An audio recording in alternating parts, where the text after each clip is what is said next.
At age 22, I just graduated college. Mm-hmm. I had my bachelor's degree Mm-hmm. from Stony Brook.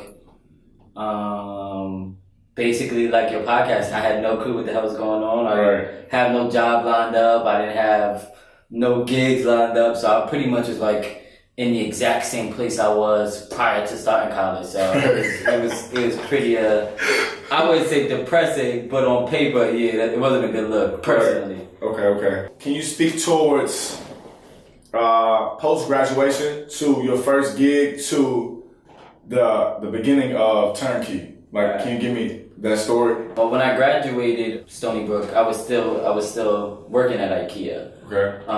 For let's say almost about a year, about a year. But I founded TurnKey November of 2013, and I graduated Stony Brook May of 2013. Okay. So basically, I was still at IKEA. With the amount of money I was making, I figured if I start my own company, I was making like $18 an hour or something like at the time. It was decent at that age. Yeah, I mean, but I was making that same 18 from the last 4 or 5 years. So it was expired. Yeah, exactly. Like at like 19, my shit lit. Like I was hyped. Like y'all make 18. Right. But then your friends do a corporate JP Morgan salary 55K off top. You like it's tough. Yeah. And I'm like, the amount I could do if I do like 2 construction projects, it'll equate to the same thing, you know what I mean? But less time, 40 hours a week times 4 weeks is 160 hours. Right. Me, I'm like, I just managed a couple of guys for these 2 projects, makes the same thing. So I had founded the company, but I was naive, nothing really started.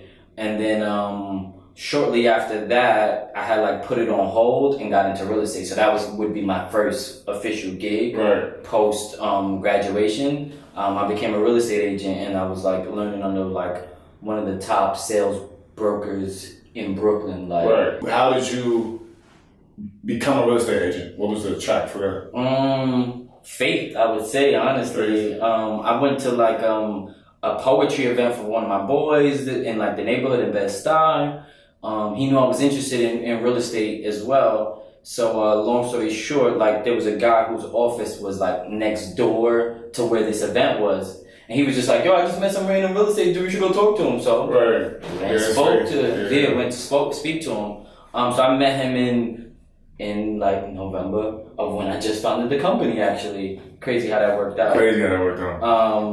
But then basically he referred me to like a real estate school to go to in Bay Ridge, Brooklyn. And next thing I know, like I said, I just called up to school, signed up for like the next class. Like the next class was like January 6th. Right. So I took a 2-week crash course because it's like a 75-hour course, Monday through Friday, Monday through Thursday. I was like, I gotta get the fuck out of that. Yeah, I gotta get out of IKEA. You know what I mean? And then you said you landed a job with one of the top real estate brokers in the area. How did you become employed with that person opposed to anyone else? How did that work? Is that faith as well? Or? Yeah, so the guy who referred me to the school that I went to, when I finished the real estate school, I went back to look for him. Oh, right. And he wasn't there. I'm like, yo, where you at? Yo, where you at?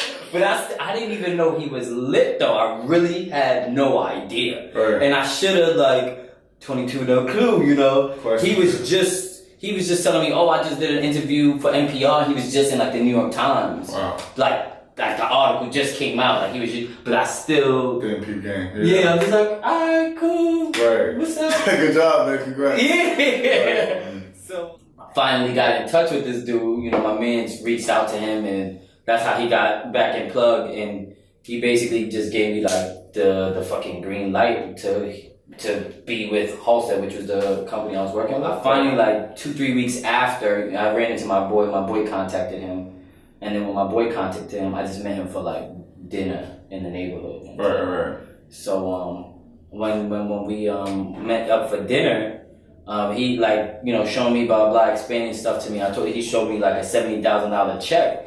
It was like, yo, like I want to show you this because not to boast or brag, but just to show you like this is out here. You know what I mean? Yeah, you know what I mean? So I'm like, I ain't never seen 70 G's in an account ever. I'm like, damn. Still, I didn't know he was still with the plug like that. But I'm still like, alright, cool, like that shit popping. But I didn't know he was still. Right. So then, he went through some stuff with me, started, and I'm still at IKEA at the time. Cause you still don't know, I don't know this man from a hole in the wall, so technically, you know what I mean? So I'm blindly gonna go off your word and just go under your wing. Right. But long story short, I started to go to like, see him a little bit, like 1 or 2 days out the week when I wasn't working at IKEA. He randomly called me up one day because they were opening up a new office in Bed-Stuy for him because he's like the god body of the neighborhood. Right. And he randomly called me. I was coming from like lunch or something, and then like I ran home doing my most mature outfit ever. And like I had. What was the fit? Yeah, I remember my mature outfit. I had a burgundy Banana Republic crew neck sweater. Right. Some nudie jeans, cause you gotta be mature with your even out. Even out. So and then I had like some Mr. B Chelsea looking type boots, and that was my fit. Like that was the go-to. Yeah, I was like. Went to the crib, threw the shit on. He's like, yo, come right now. So I came closer because I was in sweats. I was looking crazy. So he's like, yo, the director of sales is here. So I was like, all right, cool. Right. So long story short, after we like got out of the bar, she was going back to like one of the Park Slope offices or something, and he was like, oh, Lynn should give you a ride. So I was like, okay. I guess I'm giving you a ride. Yeah, I was like, okay. So surely I just met this lady. I don't know if her hole in the wall either. Right. Cool. We dropped to the Park Soap office. So I come into the office, and then they start pulling out paperwork to like, oh yeah, just put your debit card information. I'm like, debit card information for what? Right. Well, I didn't say for what, but I'm thinking for what. Sign me on. Like I ain't go through no interview. It was just off his word. Wow. He plugged me in. He was that dude, and. That's how I got into real estate. Right. You know what I mean? So from that point of view, being underneath his wing and you just got signed to work with him and all they got established, what is the segue to you going into TurnKey? So I think you mentioned you were with them, and then at a certain point in time you realized, all right, I reached my peak. It's time for the next level. So maybe speak to us the next level and how the inception of TurnKey. Got it. So all right. So basically, had I not done real estate, there's no way in hell I would be able to do TurnKey now. Right. No way in hell. Mm-hmm. To be completely honest, I mean, I came from a black neighborhood, black community. I mean, we went to like a diverse college, quote unquote, but I still wasn't even 100% comfortable around white people. Right. If we really want to be real. Right. So those are experiences. It was a learning experience. Yeah, it was crazy learning experience. I worked 7 days a week. For like a year and a half, just like because it wasn't like 9 to 5. Like he also entertained, so it's like from being in the office all day to meeting clients, networking events. Like I'm just sitting there, right? Really? But taking it all in. But it was rapid. So I'm just 1.7, 2 million, 3 million. The first summer we sold a $3.5 million house. You know what I mean? So what was the turning point for you from being underneath his wing to TurnKey? What did it start? What was the starting point? Well, so I had been trying to get this contract with IKEA for like 3 years. Okay. And speak towards this contract and what's that consist of? So basically my company, TurnKey, is like one of 3 companies in the New York area that does kitchen design and installation services for both New Jersey stores, Paramus and Elizabeth, Hicksville, which is in Long Island, and Brooklyn. Basically, all of those leads from those clients, my company is one of 3 companies that gets to solicit the services. Right. To do the measure, do the design. Like, it's super... It's paramount. It's big. Yeah, it is. Because it's about knowing the right person. Like, had I not known the one exact dude to put me on... And had you not handled that relationship correctly, who knows where you would have been. That's another thing. Right. So, it took me like... I got emails from like 2013, 2014 when I was leaving IKEA with me hitting them up like, yo. It's that persistence. Yo, what's up? Like, I already know this stuff. You bringing somebody else doing, they ain't gonna know. I already know this shit. Right. You feel me? Like, but he was just curving me. Just curving. And for how long?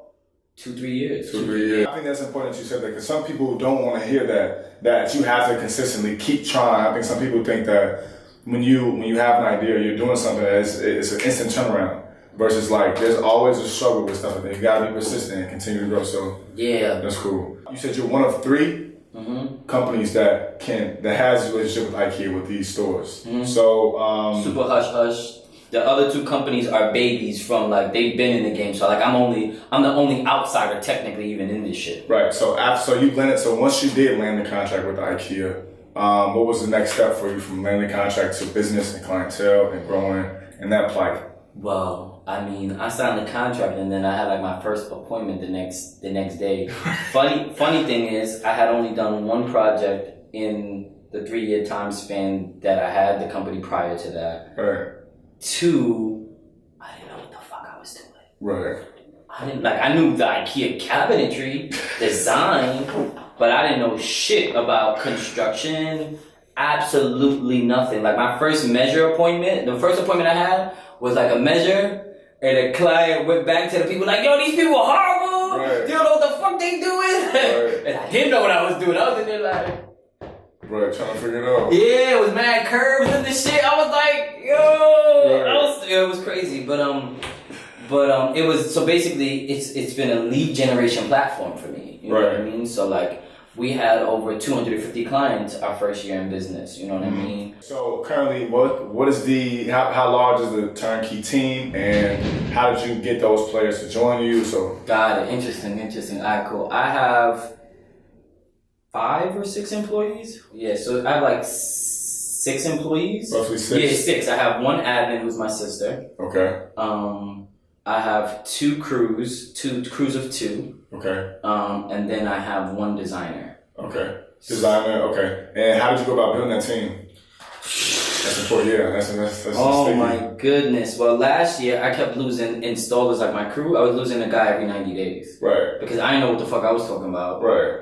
2, these dudes think that was like God's gift to fucking construction. So like I kept losing a lot of people. So my sister's my admin.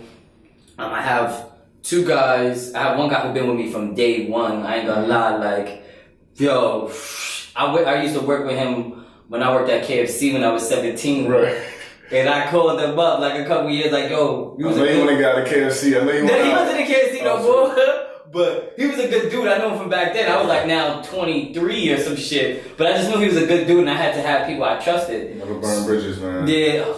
Definitely. So he came through, honestly, in which he's been with me through all the fuck up installers. Like, that man show up to work every day. He's like a rock. I really owe a lot to that dude for just showing up to work every day. Right. Him, my head foreman, he's some dude that like I had him at the beginning helping me out on projects. He didn't technically work for me. Right. But he's super skilled, super duper skilled. Like my boy's a beast. Like, Right. Like beast. Like what my boy said we could do. Right.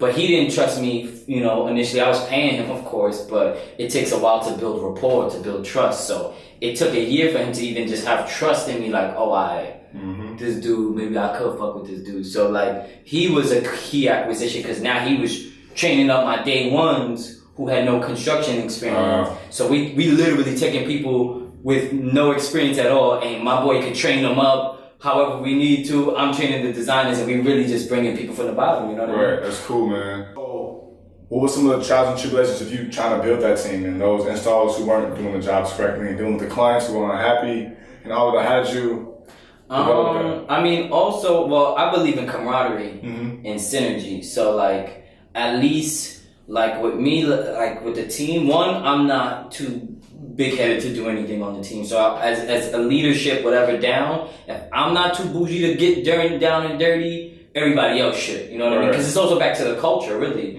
That's really what it's all about. The culture. They say you're supposed to have people who, like, believe what you believe and think how you think. That's technically how you get that real synergy and camaraderie. Right. I just kept, honestly, trial and error. I had lacked formal interview experience. I've never done these things. You literally started from the bottom. Yeah, I never conducted an interview. I never managed anybody. Right. I never put a cabinet up myself. Right. Still haven't, technically. Right. You know what I mean? Yeah, it's just, I guess, like me, I'm just looking for good people and the skills, you know, you could teach skill, you know what I mean? I understand But that. the character of a person matters more to me. So that's really what I look for when I'm trying to find people. Obviously, maybe if you're in more complex industries, but I'm looking for the character as a person, and I could give you the skills. Yeah, that's wisdom. I understand that. So, and how long have you been in business to date? I've been doing it full time for a year and a half. A year and a half. Going on Okay. 2 years. Okay. Just under 2 years. Okay. So, I think you mentioned something about how much you grossed over the last year. What did you say? You mentioned something like that? So year one, we grossed over 200K. Mm-hmm. And like I said, didn't know what the fuck we were doing. It's a blessing, right? Yeah, it's truly super blessed. Super duper blessed. Right. I mean, now this year we're looking to double that. Right. For sure. Ideally, yeah. I have no doubts that we will. No, right. You know what I mean? It's good energy, man. For people who are doing contracting work, what advice do you have for them to go and begin their own business or their own turnkey? You know, any advice you have for them? Any advice? That's a good question. It's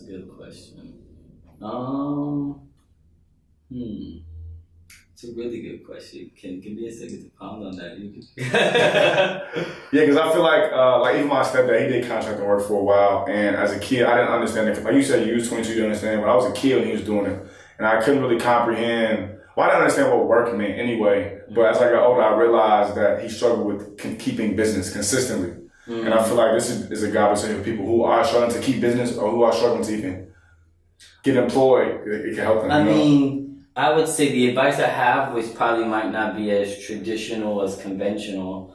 I mean, we live in a marketing digital era. Personally, I feel like a lot of contractors, like you said, they don't have the business coming in because I feel like it's an old school industry that's like lacking new age thinking, new age. Like I'm sure they're the fancy construction companies, but I feel like as a whole, it's an old school industry with like, you know, the new age technology and marketing, Google, you know, right. Those types of things to put in here will make you like a fucking millionaire easily. Right. I genuinely feel that way. Okay. I think that another thing that's important to speak on is like security, job security and consistency. So with you beginning turnkey, you are risking that 2-week paycheck. You are risking a guaranteed paycheck every 2 weeks. What do you think in you allow for you to accept that risk and just go for it and still push?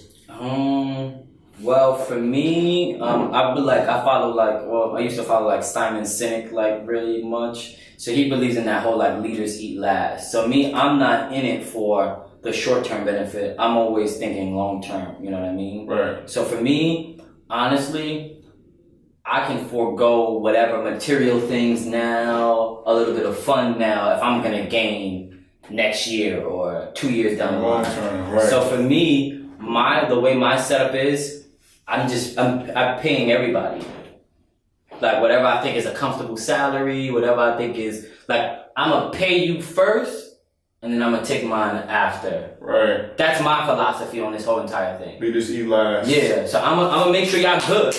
I'm gonna make sure y'all good, because once y'all good, we all good. We all good, because I'm gonna be good and I'm after time, not money, you know what I mean? Right. So if I don't make $2 million or whatever amount of money, but I have more of time, I have quality of life because I got a steady team and they're good and they can manage what they gotta manage, I'm fine with that. And how did you begin thinking like that, you said? That's not like a normal mindset you adopt when you wake up. Like, oh, I'm gonna eat last today. So how did you begin accepting the fact that you will eat last? I mean, I always looked at myself as a leader. So, yeah, I've always just naturally, and I try to pride myself on being a leader, you know what I mean? Right. So maybe, I don't know, maybe I kind of had that mentality. You just didn't know it came out. Yeah, exactly. It's probably developed over time, and I probably didn't have the exact words for it until Simon said it. But yeah, I mean, I think it came from that, a little bit of experience. Like I said, you gotta get people show up to work every day to build something that's in my head. You know what I mean? Mm-hmm. That's a blessing. Like, you show up because of what I got in this head that you don't even know. It's a lot. You know what I mean? So I should be even grateful for that regard. So I'm gonna make sure you're good. Because like I said, I know in the end. You came today, you showed up. I know in the end, I'm gonna be good. I'm gonna be straight. Yeah, I'm gonna be straight. Once y'all good, I'm gonna be good. Right. Because making money, back to the dude I learned real estate, is like, I know how to make money. He's taught me how to make money. It's like, I know how to keep my clients happy now. I know the communication, like, we got reviews just building up like a motherfucker right now. Right now, we're like in stride, crazy right now. It's about being consistent, of course. Yeah, man. But yeah, I mean, I think it's just naturally me. I mean, I've always been a long-term goal type of guy, just always. Like I said, I didn't have a definite word for it, but I guess like watching more of the Simon stuff and what his thought process on leaders, that's where I kind of like fully adopted it from. Wow.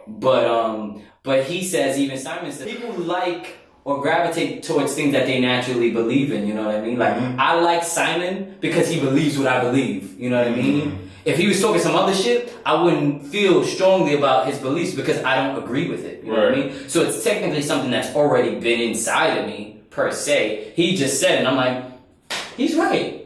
Leaders should eat last. You're right. You know what I mean? Okay. So do you have any regrets along this way? Anything that you wish you would have known ahead of time that would have saved you a couple weeks, couple months? Couple of dollars.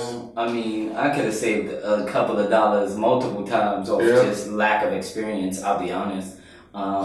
Just crazy shit, like, I just got a letter, like, being sued over some dumb shit, like, you feel me? Like, but you gotta roll with the punches, like, you know what I mean? Like, I didn't know, so now I'm being sued, but I just see that, gotta pay fine, but there's no regrets, honestly. Every situation I'm an optimist, so every situation, I even tell my team, because, like I said, my energy is contagious to them. What I project to them is what they're going to project to my clients. You know what I mean? So so every opportunity is a learning experience. That's really, really how I try to treat it. Like every opportunity. If I take an L on it, learn from it. We look at all the good reviews, but let's look at that bad review. It's good to look at the good reviews, but let's look at that bad review. How do we not have that happen again? How do we give you that consistent service, that turnkey service that I'm trying to deliver? Right. And how do you keep that optimism within the team, though? I feel like that's another obstacle, is making sure that your team is optimistic. You know? Yeah, I mean, I just drill it in them because that's who I am. So anytime I'm around them,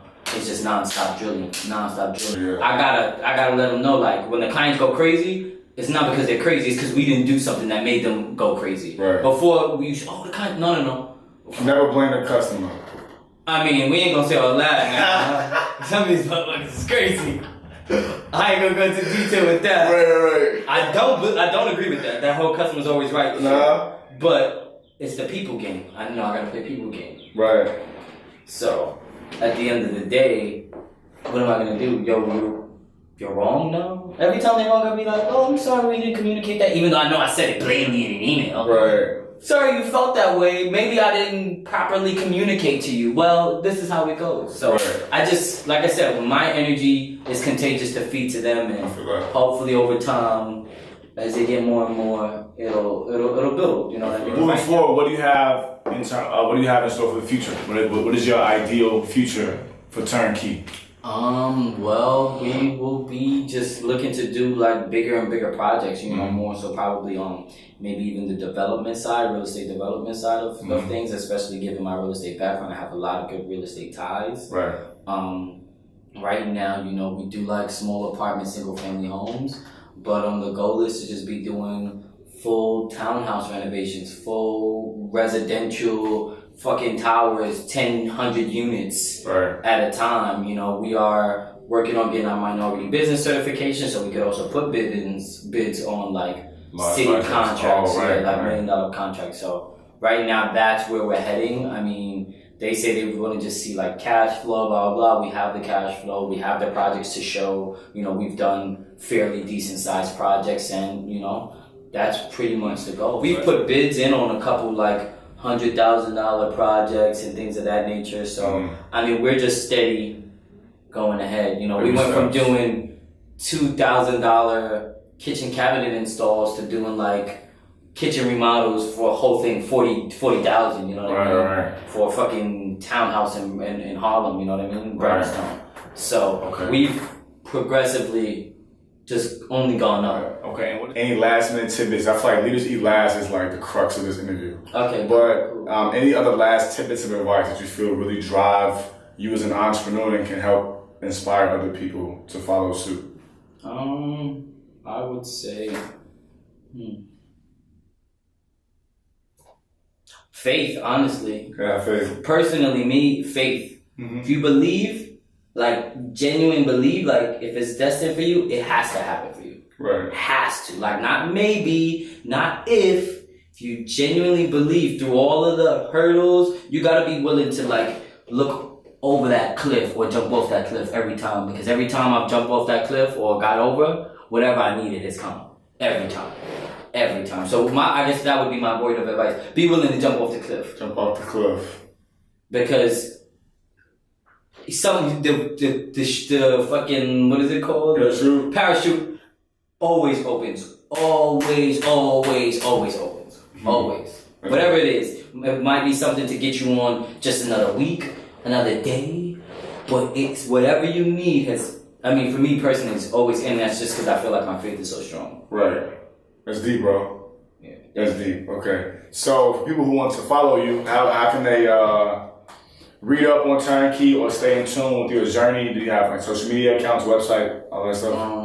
I'm on Facebook, my first and last name, Lance Bertrand. Okay. I'm also on Instagram, Lance Bertrand. Twitter, I don't use as much. I'm also on LinkedIn, Lance Bertrand. Okay. But I also have company pages for all of our stuff. So, what are the company pages? On Facebook, we're TurnKey DC. So you could even Google TurnKey Design Construction Facebook, and it should come up. Okay.